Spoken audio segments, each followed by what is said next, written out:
Hey guys, what's up? If y'all saw the last video, y'all knew this was coming, but basically, today I'm gonna make like 1 or 2, maybe 3 predictions about various languages I've studied evolving in the future. These are various things I've thought of over the years that could happen to the languages, whether phonologically or grammatically, and of course, I will be giving parallels wherever I know of a good one. If you're planning to make a full prediction video about your native language and I end up saying something about it in this video that you like, feel free to use it, or not if you disagree. But in addition to learning what one dude thinks about the futures of various languages, you'll probably also come out of this video with a clearer picture of many different processes that control language evolution, as there'll be a lot of side lessons to take from each of the predicted shifts. It may also be a bit funny since you'll be hearing linguistics terms used about languages they're not normally associated with. And just so that no one gets to the end disappointed that I didn't talk about their language, all the languages that I'm making predictions about in this video are on the screen now. Let's go!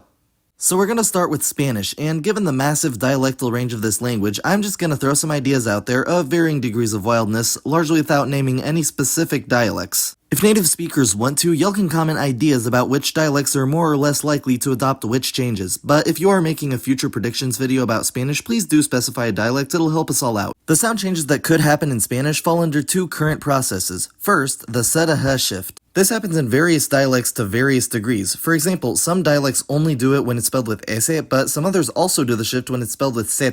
If you're wondering about the mechanics of the shift, by the way, H is basically just what happens when you get lazy with the articulation of S. It just becomes an exhale. So yeah, that's been happening, specifically in coda position, which is interestingly the opposite of where the same shift happened when PIE evolved to Greek. But the shift could lead to some interesting features in Spanish. First, it could go the French direction and result in liaison. Think about the plural definite articles, for example. I'll use los gatos and los árboles. These days in some dialects though, those are pronounced more like los gatos and los árboles.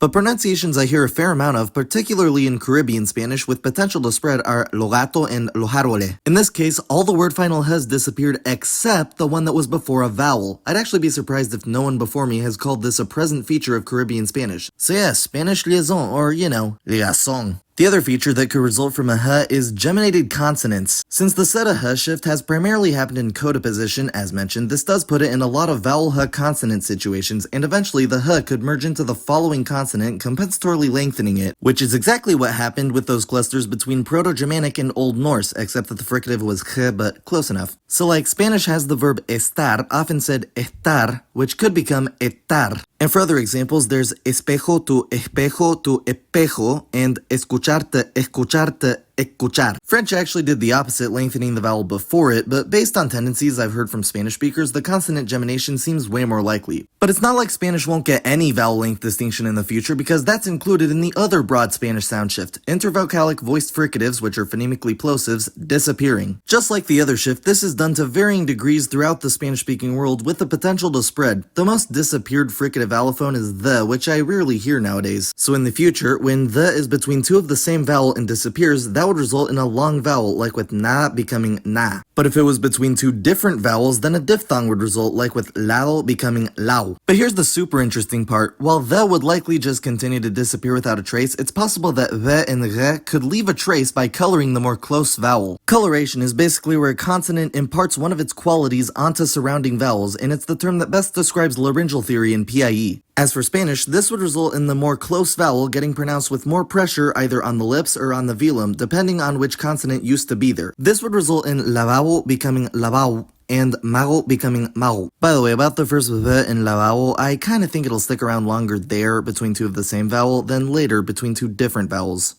Next up, we got Hebrew, and I'll start it out similar to what we were just talking about with consonants disappearing and resulting in long vowels. In Hebrew's case though, the consonants in question are alef, he, and ayin, or to give you their phonetic representations, a, ha, and a. These 3 consonants are pretty much always skipped over in casual speech, and their disappearance in intervocalic position with the same vowel on each side could result in long vowels, for example with yad becoming yad, which would directly contrast with yad. This isn't too far from the development of long vowels in Mongolian, but I'll take this a step further. You see, not all of the situations in modern Hebrew that would result in long vowels in future Hebrew have the stress on the first syllable. Some of them, particularly past tense verbs, instead stress the last syllable, and given that stressed syllables are naturally pronounced with a higher pitch than unstressed syllables, this could lead to tones. With our earlier example of yad, since the stress had been on the first syllable, you could say the future Hebrew word would have a falling tone, yad. But there's also a verb, ya'ad, and it has the stress on the last syllable, so after the consonant disappearance, it would become yad with a rising tone. For another example, there's rash, noise, versus ra'ash, make noise, and they'd become rash and rash. This isn't too different from how tones developed in Serbian, although that's a slightly different story. The thing is, I don't think this development is very likely to affect anyone's perception of Hebrew morphophonology. For one, it would only happen in very specific situations, since the equivalent grammatical patterns of the nouns above with most other letters, including alef, would have e as the vowel, so like the difference between kev and kav would still be on the vowels rather than a tone, not to mention the vast majority of Hebrew roots where the middle consonant would still exist, completely negating anything I said about long vowels. And that's the whole thing about Semitic non-concatenative morphology. The root and pattern system allows for stuff like inaudible consonants that undoubtedly do exist in the minds of speakers. So here's something that's more likely and could still happen in a Semitic framework: regressive voicing assimilation. I already hear a fair bit of it in Hebrew. Take, for example, two infinitive verbs, lisgol and lizkol. At least that's how they've been pronounced. However, I will often hear those words pronounced as lisgol and liskol. That's right, in both cases, the fricative changed its voicing to match the plosive after it. As for more parameters, it seems like any obstruent could affect the voicing, like in the case of livchol, sometimes said livchol. Also, as you may expect, sonorants are completely outside the scope of this, like with lachnot, the ch isn't affected there. Ch, actually, along with t and sh, provide an interesting case, since it seems to me that they can control cluster voicing, but if they're first in the cluster with a voiced obstruent, they'll turn the tables and make the other consonant lose its voice as well. They're immune. For example, we have lachzol getting pronounced lachsol and litzdok getting pronounced litzdok. Well, except for sh, which follows its own rules, it seemingly becomes less harsh in that position, but it remains voiceless and doesn't change the voicing of the following consonant. So like lishbol can be pronounced more like lishbol. But what separates these three consonants from the rest?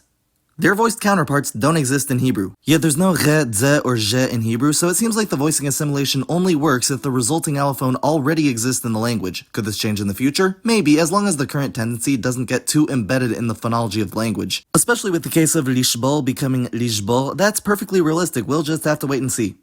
Alright, the next language is French, from France to be specific, and I got three kinda quick things to talk about here. First, we have a slight shift. It's pretty likely that re will soften to an approximate re, like it is in Hebrew or sometimes German. Basically, every time I've watched an Easy French video where they interview Parisians about their city, they don't say Paris, they say Paris. And that's very much the top of the influence hierarchy in France, so it's bound to spread. That being said, I'm not convinced that the voiceless allophone re, which occurs next to voiceless obstruents, will change to any kind of approximate with it, given that it's harder to do, and even on French speakers who already say re, they still say che. So this is probably what the phoneme will look like in the future. Next, we could probably see expansion of a new French allophone where the alveolar plosives te and de become palatalized before e. The exact value of the allophone varies. Most French speakers I hear already do very subtle palatalization of those plosives to chi and ji respectively. However, there are some other French speakers, primarily of Congolese origin for our purposes, we care about the ones living in France, and they fully affricate those plosives to che and je. I hear it a lot in French songs these days, so we could see more pronunciation of gis as gis in the future, pulling French even more in the Brazilian Portuguese direction since they already share nasal vowels. And finally, a bit of a shout out to a commenter on the French language overview who referenced this one article they'd seen saying that Parisian French has developed regressive vowel harmony, again regressive meaning that it emanates from the end of the word. And the article is from 2007 while an article it references is from 1939, so this shift has been pretty well noticed. This article also says that the vowel harmony is spread to most of northern France as well, so it could spread more. So what are the vowels involved? Basically, mid-vowels like e and o in the first syllable of a two-syllable word will become more open or close depending on whether the vowel in the last syllable is open or close. So for example, like or love in the imperfective is aimer with two open mid-vowels, but for the infinitive verb or the past participle it's been aimer. But now due to the vowel harmony it's becoming aimer. Now, admittedly when I first read that comment I misunderstood it as progressive vowel harmony emanating from the beginning of the word, and that could have had some very interesting implications for the future of French grammar. But with this reality, I can at least say that this could become a French form of umlaut, although the fact that French stresses the last syllable will almost certainly prevent this. Next up is Arabic, for which I have one prediction, which I did briefly mention in the Arabic language overview. I'm not going to specify any dialects for the prediction since I have literally no clue, but if any native Arabic speakers have opinions on which dialects are most likely to do this, comment below. I will be pronouncing everything in Levantine though, as it'd be completely counterintuitive to talk about the future with pronunciations from the past. So anyway, Arabic today has a phonemic difference between alveolar consonants d, d, s, and z, and alveolar pharyngalized or emphatic consonants da, da, sa, and za. There are also a few allophones on vowels when they're around the emphatic consonants, the easiest to explain being that a becomes a in those places, as well as around a different set called the guttural consonants, but I don't see anything happening to them. What I do foresee is that the emphatic consonants could depharyngalize and merge with the regular alveolar ones. But since they caused an allophone on their surrounding vowels, with the conditioning environment now gone, those vowels would become phonemic. For example, currently there's zehr, flowers, and zahr, back. But if you remove the pharyngalization, they become zehr and zahr, where the vowel is the only difference. To show another vowel that become phonemic, there's saif, sword, and saif, summer. They become saif and saif. The thing is, at least for long ah, it's technically already phonemic, although people largely don't see it like that due to its extremely limited scope, but it happens in words like mama and baba, so it's already there. In fact, when I was in Arabic class in college, at one point I was struggling to hear the difference between emphatic and non-emphatic consonants, so the teacher literally told me to just use the vowels to differentiate them. The only real question is if any dialects will fully differentialize the emphatic consonants. By the way, here's an interesting connection for historical linguistics. It may be baffling how Proto-Indo-European, a language with only 2 phonemic vowels, could result in the Germanic languages, which can have 20 or more phonemic vowels at the higher end. You can look at Arabic for a parallel. It originally had only 3 vowels, a, I, and u, which then became 5 through diphthong smoothing and centralization of some short vowels adding e and o, and then future Arabic could have 10 with the shift I just talked about. And as a disclaimer, everything I said about Hebrew grammar also applies for Arabic. They're related.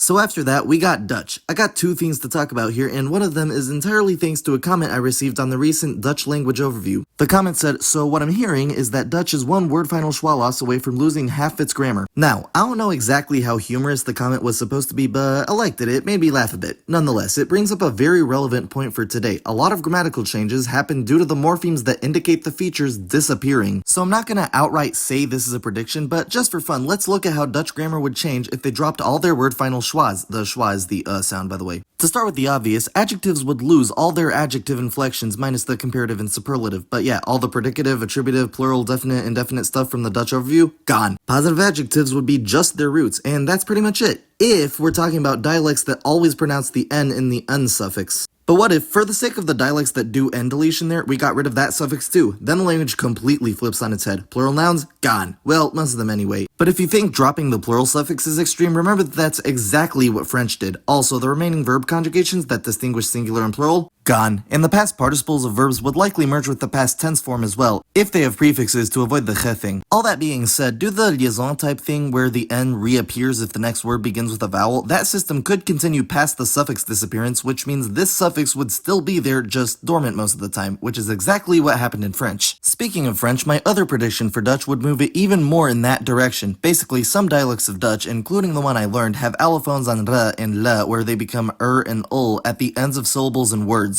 The words part is important to us today, as within those dialects, Dutch speakers have varying attitudes as to whether the allophone applies when there's a word final or ul followed by a vowel in the next word. The standard dialect I learned will still make them and ul, but some other dialects treat that situation as intervocalic and they still say r and la. Keep all that in mind. Another fact about Dutch is that unlike most other Germanic languages, the h sound is actually voiced h. My prediction brings these 2 facts together. It's possible that Dutch could drop the h off the beginnings of words, making those words begin with a vowel. But for the speakers who revert the and ul allophones back to r and la before a vowel in the next word, they could potentially keep saying and ul if there had been a h there. That's right, Dutch could develop h aspiré, or as they'd call it, gaspereer de h. For example, part of the first example sentence from the Dutch language overview was onder het gebouw, under the building. But in the future with the h gone, some dialects could pronounce it onder het gebouw. There's no consonant there anymore, but there used to be, and the behaves like it's still there. Compare this with onder een gebouw, where the following word always started with a vowel. So yeah, that's basically gaspereer de h for Dutch.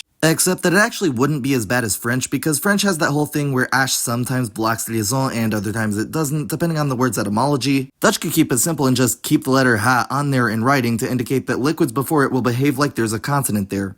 So now we get to Amharic. I have one prediction about it, and it has to do with its gender system. Basically, like its Semitic relatives, Amharic has masculine and feminine genders. However, over its history, Amharic has naturalized its gender system to where most inanimate objects are now assumed to be masculine with like 30 exceptions. Also, there's a fair amount of animals that are assumed to be feminine unless otherwise specified. But what happens in the future? What if this process continues until all inanimate nouns are inflected the same way as naturally masculine nouns, leaving the feminine gender to only consist of naturally feminine nouns, basically just female people and animals? Remember the virile noun class? I've talked about it a couple times, but basically it refers to a natural category that only includes male humans. And in the video very few of y'all have seen where I explained a bunch of noun terms, I mentioned how I couldn't find a term for the female version of this category, so I had to invent the word muliebridis. Although, one commenter suggested muliebril as an alternative, so I guess the broad linguistic community can decide which one they like more. But what I didn't say back then was that the reason I was so disappointed about the lack of such a term is that Amharic's gonna need it in the future. Yeah, that's the noun class system Amharic's headed towards, muliebridis and non-muliebridis. Although that won't happen immediately due to the muliebridis gender at first, also including female animals, as well as possibly a few animals by default when the gender of a specific individual is unknown. So the language may reach that point eventually, but until then we'll have to call the initial new gender system feminine animate and non-feminine animate.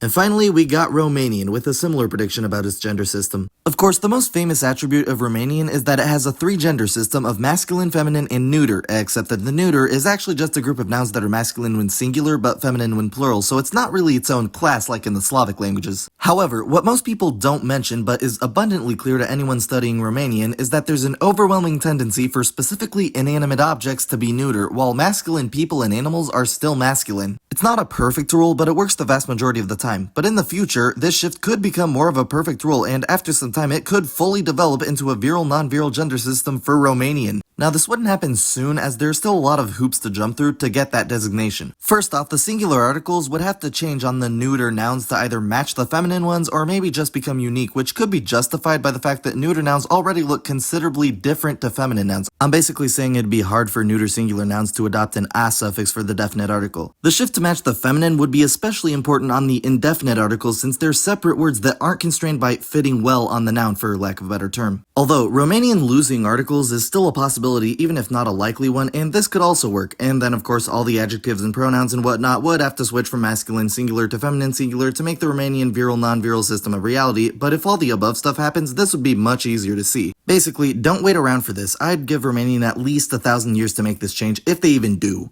So that's it. That was me making predictions about various languages I've studied. That being said, a lot of these aren't really predictions as much as they are observations about certain dialects that have the chance to spread in the future and become more accepted as the norm. But I did expand on quite a few of them as to what a further step in that sound shift might be, and all of these strategies are what you can use if you want to make a video predicting the future of your own language or dialect. On that note, there's something I hope y'all noticed. My predictions were much more detailed and phonological toward the beginning of the video, as those are the languages I'm most experienced in, whereas later in the video, the changes were less detailed and more grammatical. This is because grammatical shifts can more easily be seen on paper. All this is precisely the importance of having native speakers predicting their own languages and dialects and not begging me to do your language in the comments, because if I did try all that, it'd be very unpassionate and rushed, probably terrible, and I'd never be allowed to enter your country again. So yeah, as we were talking about stuff like Spanish liaison, Hebrew tones, and Dutch aspiré, I hope y'all now have a better footing on how to see the future systems that could result from actively occurring changes. Think I'm wrong about anything or want to add something? Leave it in the comments. Also, like and subscribe, and thanks for watching.